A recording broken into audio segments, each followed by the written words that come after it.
Masih ingat Gozali Everyday? Dulu kurus, raup 1,5 miliar rupiah, kini badan makin berisi. Masih ingat dengan sosok Gozali Everyday? Gozali Everyday dulunya sempat membuat heboh publik pada tahun 2022 karena menjual foto selfie dirinya yang dilakukan konsisten selama 5 tahun. Foto Gozali Everyday itu kemudian dijual dengan format NFT dan laku miliaran rupiah. Pemuda dengan nama lengkap Sultan Gustav Al-Ghazali ini pun menjadi sorotan. Sejak tahun 2017, Gozali memang konsisten memotret perubahan dirinya setiap hari. Yang menjadi ciri khas, dirinya selfie dengan pose dan raut wajah yang sama. Gozali berpose duduk menghadap kamera dengan ekspresi wajah datar. Sejak selfie pertamanya di tahun 2017, ia konsisten melakukan selfie selama 5 tahun. Dikutip dari Tribun Jateng, adapun capaian angka transaksi di OpenSea dari akunnya, ia akui mendapat $100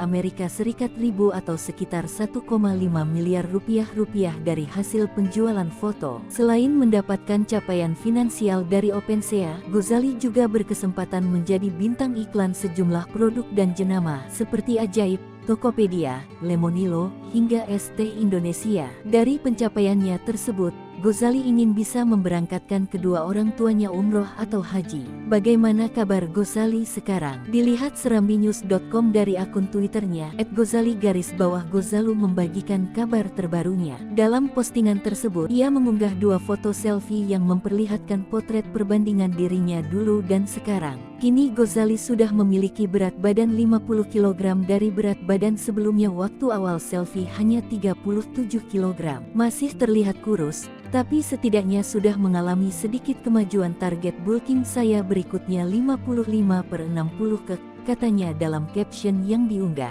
Dalam keterangan foto tersebut, Gozali juga mengatakan jika saat ini dirinya sudah berhenti mengambil foto selfie untuk dijual. Hanya saja foto yang diunggahnya hanya untuk melihat perkembangan pada dirinya. Catatan, saat ini saya sudah berhenti mengambil selfie sehari-hari. Yang ini saya ambil hanya untuk memeriksa perkembangan, tambahnya. Tak hanya itu, Gozali juga membagikan kabar jika dirinya sudah diwisuda pada Kamis tanggal 24 Agustus tahun 2023 lalu di Twitter. Gozali mendapat predikat sarjana terapan animasi dari program studi Prodi Animasi Universitas Dian Nuswantoro Udinus Semarang. Foto mengenakan toga dan berdiri di depan jajaran Senat Udinus menjadi foto penutup koleksinya sepanjang 10 semester menempuh pendidikan.